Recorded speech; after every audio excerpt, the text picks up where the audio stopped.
Desde la ciudad de Chicago, en el lago Michigan, Estados Unidos de Norteamérica, transmite para todo el mundo Momentos Broadcasting.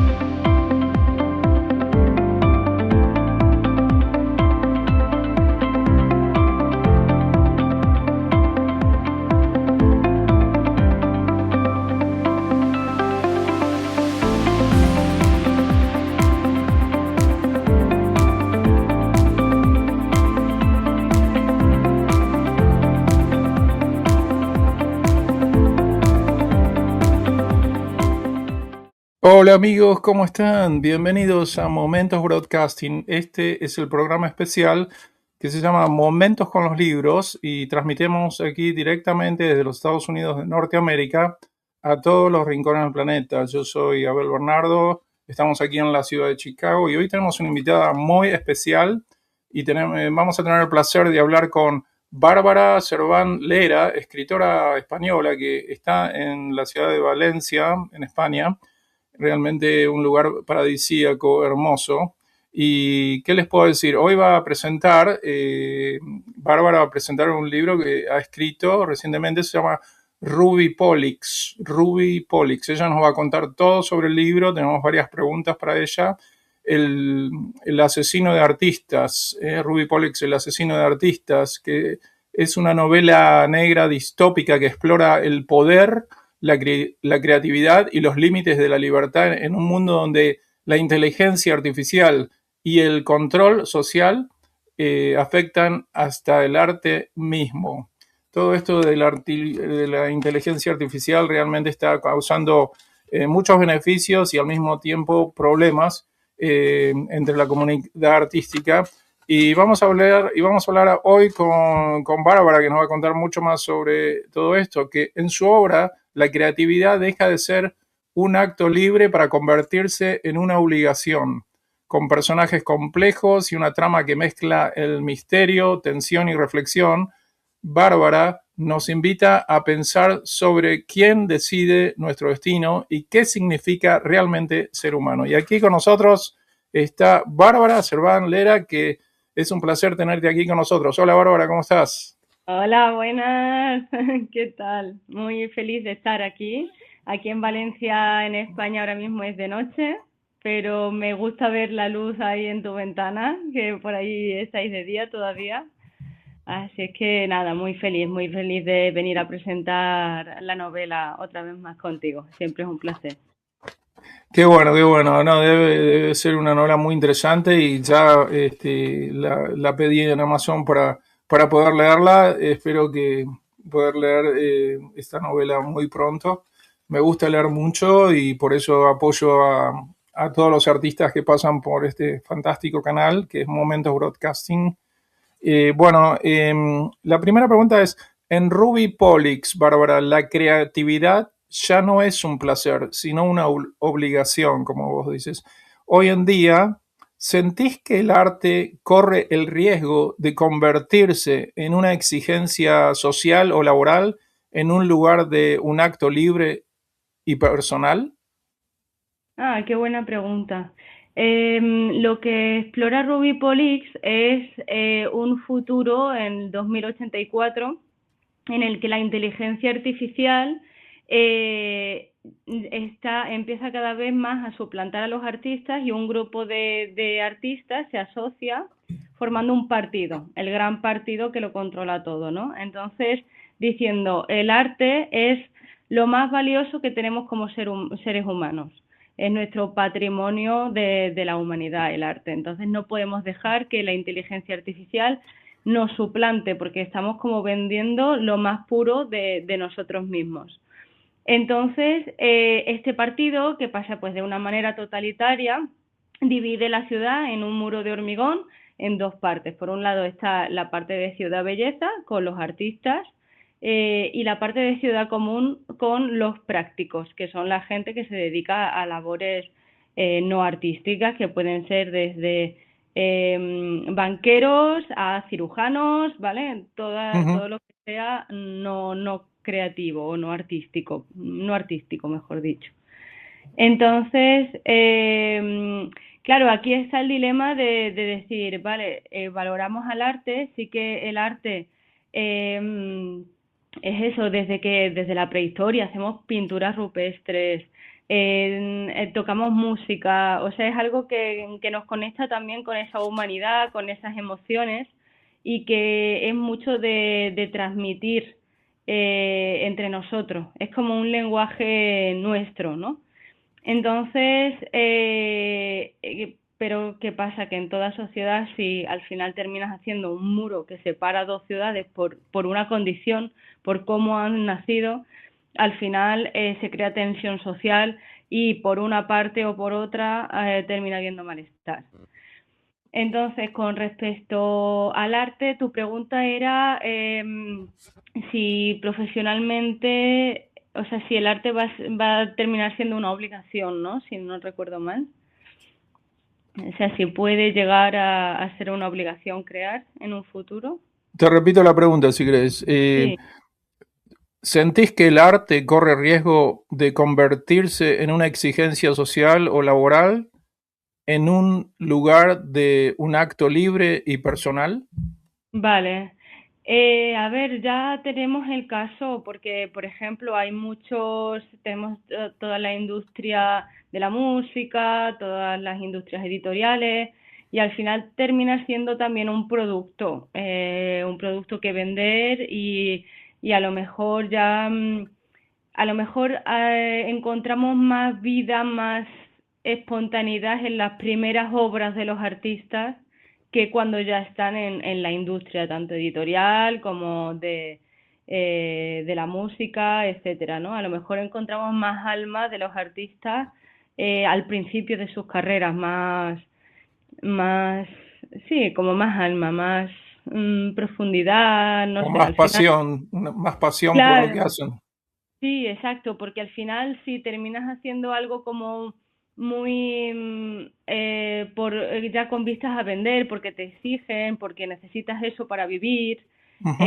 pues a lo mejor pues pierde un poco de cuando creas con un tiempo determinado, cuando tienes un tiempo determinado para crear, al final yo creo que no fluye igual la creatividad. Lógico, es lógico porque, o sea, si te dicen, bueno, tenés que terminar este libro para la semana que viene, de repente la inspiración o sea, lleva tiempo. Algunos se inspiran como John Lennon en escribir una canción en una noche y otros tardan 6 meses en hacer una música o la letra de una canción. Y lo mismo es un libro y si te ponen límites, es posible que por ahí no se plasme en ese libro una gran inspiración, quizás, no siempre, ¿no? A veces sí, a veces no, pero hay un riesgo, como vos decís.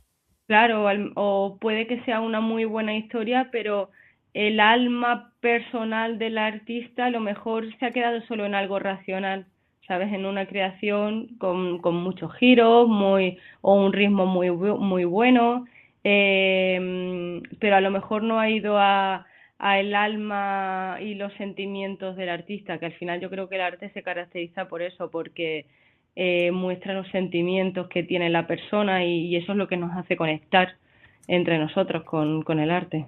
Sin duda, y es lo más importante. Pero con la presión que tienen algunos artistas, eh, afecta esa posibilidad de poder expresarse más y poner todo ese corazón y esos sentimientos, según lo que vos decís, ¿no?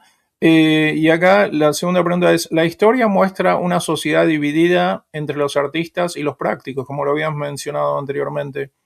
¿Esta separación está inspirada más en la desigualdad social actual o en una reflexión personal sobre la creatividad y el poder? Sí, a ver, al final tenemos muchas fronteras que nos separan y que al final terminan causando malestar.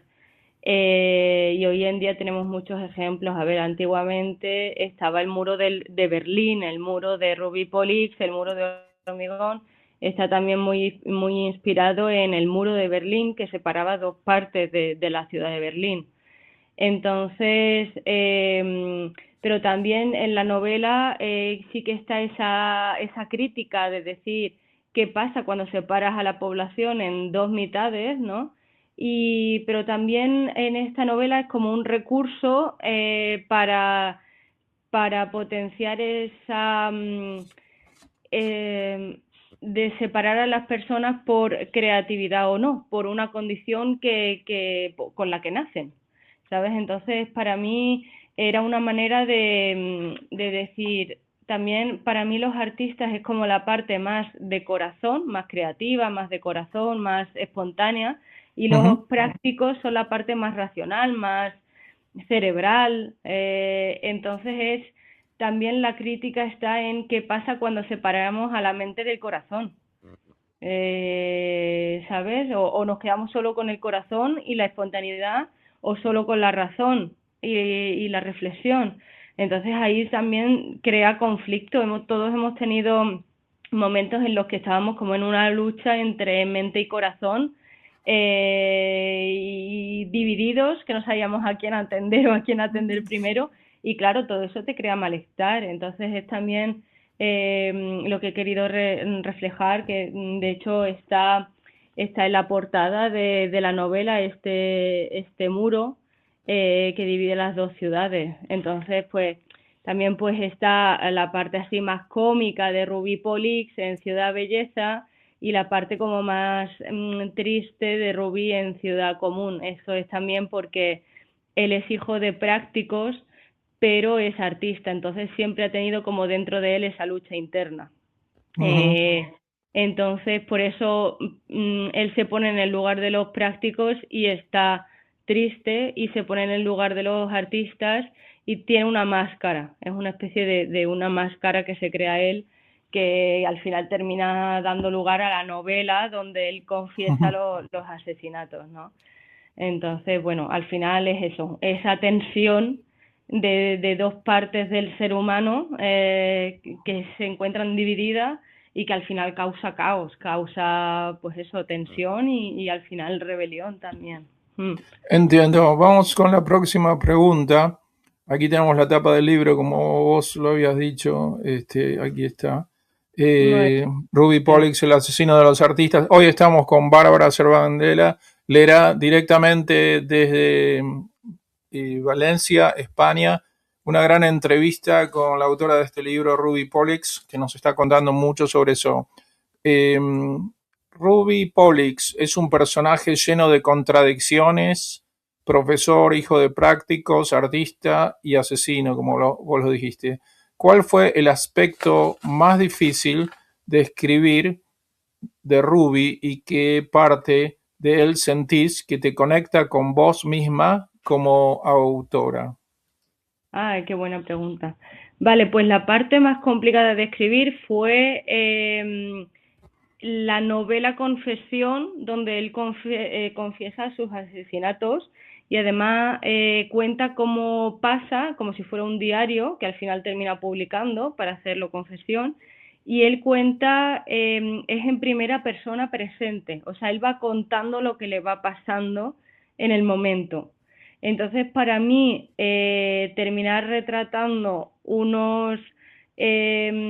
momento conflictivo e incluso pues asesinatos en primera persona en presente, para mí fue un reto. Y además, sobre todo, claro, Ruby Police es un personaje, como dices, lleno de contradicciones, porque empiezas queriéndole, después pasas por no fiarte del todo de él, incluso decir, pero ¿qué ha hecho? Y después, bueno, pues al final ves que te terminas como poniendo un poco de su lado, ¿no? Espero que esto no sea muy spoiler. Entonces, claro, para mí es eso ha sido complicado, esa novela Confesión en primera persona. Y una parte con la que me siento muy identificada con Rubí es la lucha por los valores o por la justicia, incluso también poner por encima de los propios intereses la felicidad de los demás, ¿sabes? Él al final todo cambia en su vida cuando unos alumnos le piden un favor. Y él al principio pues dice que imposible, pero claro, todo eso le lleva al final a hacer esa confesión y cometer esos asesinatos. Entonces, al final, él sabe que va a terminar en la cárcel. La novela acaba con un juicio, que no voy a decir cuál es la resolución, pero claro, él sabe que se arriesga a cadena perpetua porque él ha confesado sus asesinatos, ¿no? Pero lo hace por un bien más allá del suyo propio, ¿sabes? Y entonces eso es una parte que a mí me ha gustado mucho contar y con la que me siento muy identificada. Buenísimo, buenísimo. Estamos hablando de la inteligencia artificial, que es un tema muy controvertido aquí en Estados Unidos y en todo el mundo. He hablado con muchos artistas, actores, productores de cine últimamente. Y tenemos un video muy especial también que lo hicimos con Daniel Dresser hablando sobre los beneficios y los pros y los cons, lo bueno y lo malo de la inteligencia artificial, ¿no? Todos la usamos, pero no es bueno abusarla. Ese es mi punto de vista, porque cuando utilizamos demasiada inteligencia artificial para todo, es como si estamos utilizando un bastón o un bordón, o como se diga, para apoyarnos en algo en vez de utilizar el teléfono. Es como cuando uno utiliza una calculadora y de repente siempre hace todas las cuentas con la calculadora cuando podría haberlas hecho esas cuentas con su propio cerebro. Pero definitivamente podemos reconocer que la inteligencia artificial está agregando cosas muy positivas al mundo en que vivimos y está avanzando de una forma exponencial, vamos a decir, si es la palabra. Claro. ¿Qué te iba a decir? Sí, te escucho. Sí, esto me gusta mucho que lo resaltes un poco porque he tenido opiniones diversas hice un book trailer de la novela que ahora se lleva mucho en Instagram, que es eso, pues como un tráiler de libro, como si fuera así escenificado. Entonces, claro, ahora en la época de la inteligencia artificial y el libro que es muy cinematográfico, o sea, yo de hecho estoy estudiando guión cinematográfico y a mí me gusta mucho escribir así, con capítulos muy cortos, que dejan siempre el pico de tensión arriba y que se explican mucho los gestos de las personas y el escenario y tal. Entonces, claro, para mí era como un sueño el tener un book trailer, ¿sabes? De mi novela. Entonces lo hice aparte yo estuve muchas horas, pero claro, con trocitos de vídeos que crea con inteligencia artificial. Y ya te digo, tuve opiniones bastante controversias por eso, porque al final claro, es utilizar la inteligencia artificial, pero yo no tengo medios de ponerme a rodar una manifestación de personas, Por supuesto. claro, o rodar una imagen de un hombre pelirrojo que se hace arrestar en el suelo por dos policías. Yo no tengo los medios.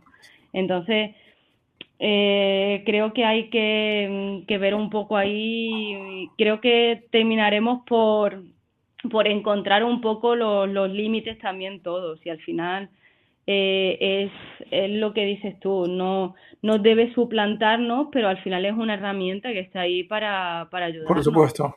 Bueno, yo te digo, te hago un comentario. Yo también me gusta escribir cosas. Solamente he publicado un libro de poemas, ¿no? Románticos. Pero lo que quiero decir, en este momento estoy escribiendo un libro sobre ciencia ficción. Exactamente sobre algo que pasa en el futuro, ¿no? Ah, y genial. se va a llamar el libro o la película 3057, ¿no? Ah, Sobre el año 3057 que no sé si no podemos imaginar cómo va a ser.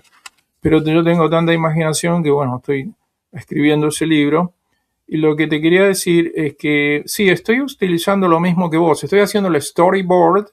El storyboard lo estoy haciendo con inteligencia artificial. Quiere decir, yo escribo estoy escribiendo el libro. Yo no estoy utilizando inteligencia artificial para escribir el libro. Pongo todos mis pensamientos en el papel y todo. Pero con la inteligencia artificial, como para mí, para guiarme, para el momento que voy a contratar a los artistas y la gente, estoy haciendo diferentes clips para recordarme a mí y para hacerlo. Entonces, en alguna medida te da una imagen visual de cada escena y que podés hacerlo. Y eso no quiere decir que yo vaya a utilizar esos videos para mi película, pero por lo menos me da una idea más clara de lo que yo quiero filmar en la escena del set de filmación, ¿no? Con la película. Yo creo que es una herramienta, como vos decís, que puede utilizar cualquier persona y hay muchísimos programas, ¿no? Hoy por hoy que están creciendo y hay más y más, ¿no? Pero puedes utilizarlo eso y programas de escribir guión como Celtex o algunos otros que pueden ayudar y, o Final Draft, por ejemplo, que yo utilizo y puede incorporar imágenes y vídeos y todo eso.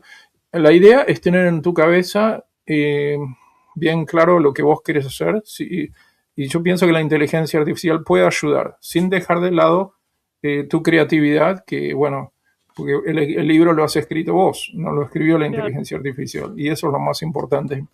¿Qué claro. te iba a decir, Bárbara? Bueno, estábamos hablando sobre el tema. La novela toca el tema de la inteligencia artificial y su relación con la creatividad humana. Mm. No sé si contestamos esta pregunta. ¿Crees que la inteligencia artificial amenaza nuestra capacidad de crear o que el verdadero riesgo está en quién lo controla? Que en alguna medida ya lo hablamos, pero si quieres agregar algo más. Sí, no, yo creo que lo hemos tocado bien todos los temas y es eso. Yo creo que ahora mismo es muy nuevo y está en pleno auge. Yo creo que terminaremos, a lo mejor no derivará en el universo Rubipolis de tener que dividir la ciudad en dos, pero sí que creo que encontraremos la manera de gestionar esta herramienta nueva que tenemos, que al final, no sé, yo creo que cuando llegó Internet también nos llevamos, bueno, yo era pequeñita, pero el mundo se llevó las manos a la cabeza, ¿no? Ya nadie va a leer, todo va a ser por Internet. Yo me acuerdo que yo hacía los deberes buscando en las enciclopedias de casa y a partir de Internet ya lo buscaba en Internet, ¿no? Entonces, yo creo que al final va a ser como otra manera de ver las cosas y poco a poco nos adaptaremos. No creo que suplante a los artistas y por lo pronto de momento no está a la altura. Eh, no, no crea con tanta calidad la inteligencia artificial. Así que Sí. por el momento. mm, No, estoy de acuerdo, estoy de acuerdo. Pienso que hay algo que la gente se olvida, o sea, y que no lo comprende, que es la inteligencia artificial. Vos le decís, escribime un párrafo sobre un barco que se va de aquí a Europa y de repente se hunde y alguien lo va a rescatar y, y tipo una historia tipo Titanic.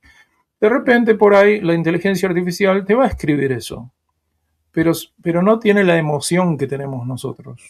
exacto. Es una herramienta, pero no tiene la emoción humana que vos le pones en el papel. Y es algo que no creo que ningún robot o una inteligencia artificial pueda llegar a desarrollar esa sensibilidad que nosotros tenemos. Yo creo que no va a poder, porque esto es humano, es algo que Dios nos dio, crees en Dios o no, ¿no? O sea, Dios o el universo o la fuerza que controla nuestras vidas.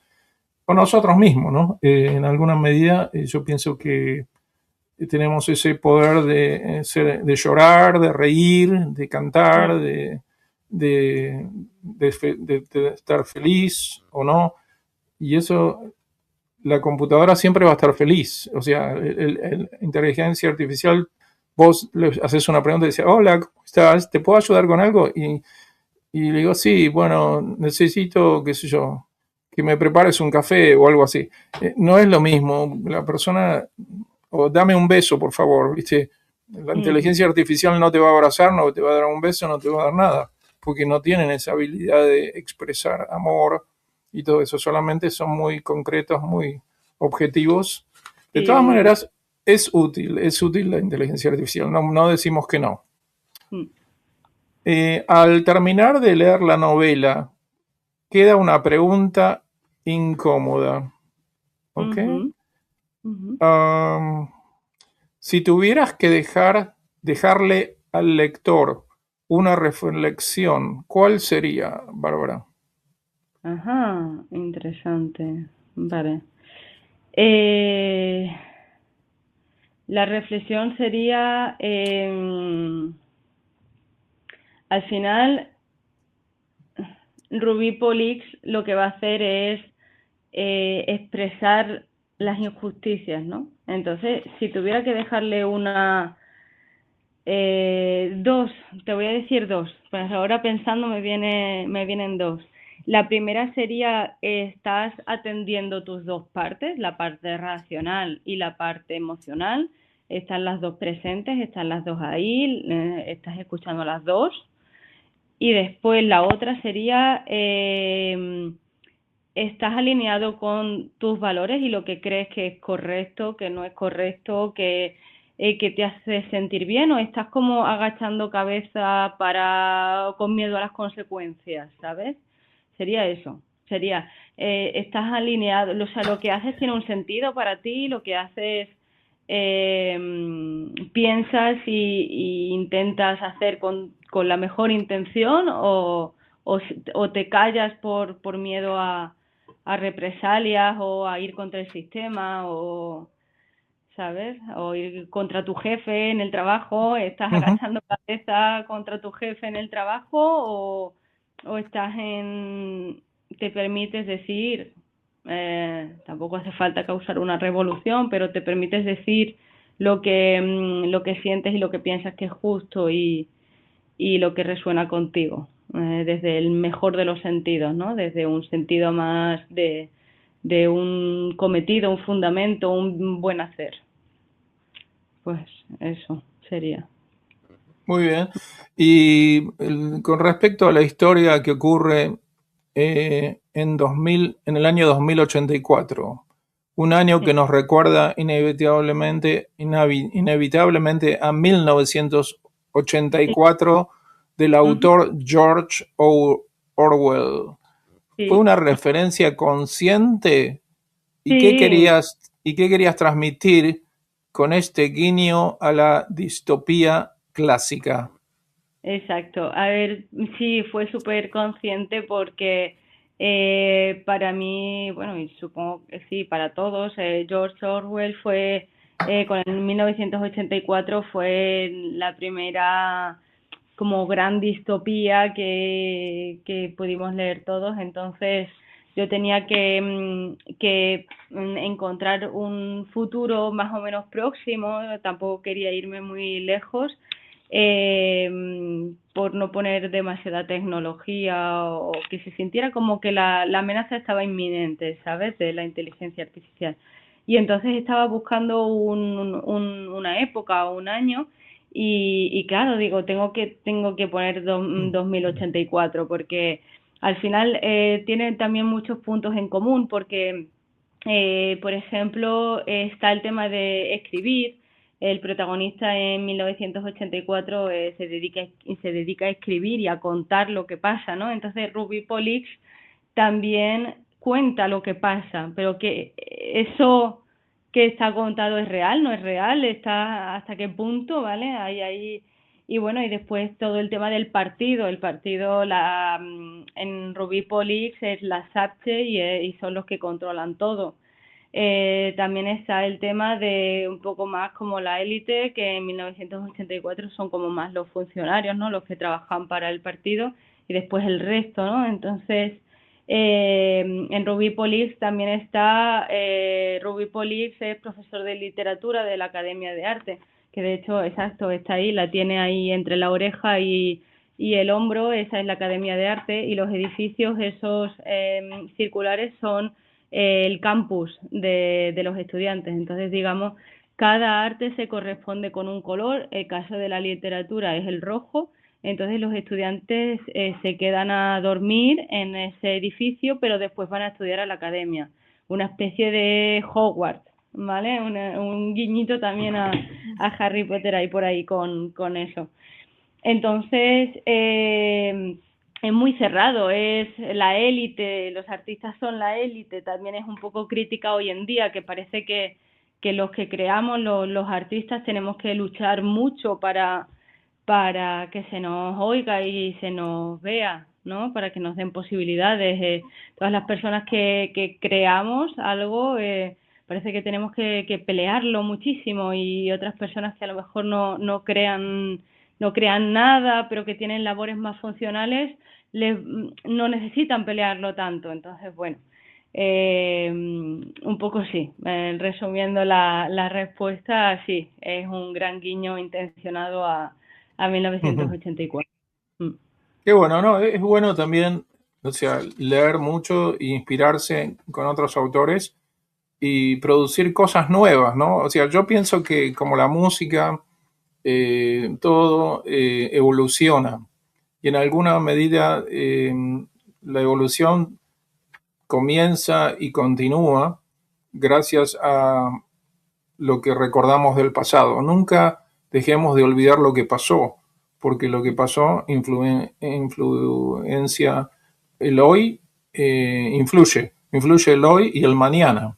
Y pienso que con respecto a esta novela, Polix, es bueno que tú te hayas, no sé, inspirado o leído el libro de George Orwell del año 1984, ¿no? No se pierdan la segunda parte de esta gran entrevista con Bárbara Cervangera.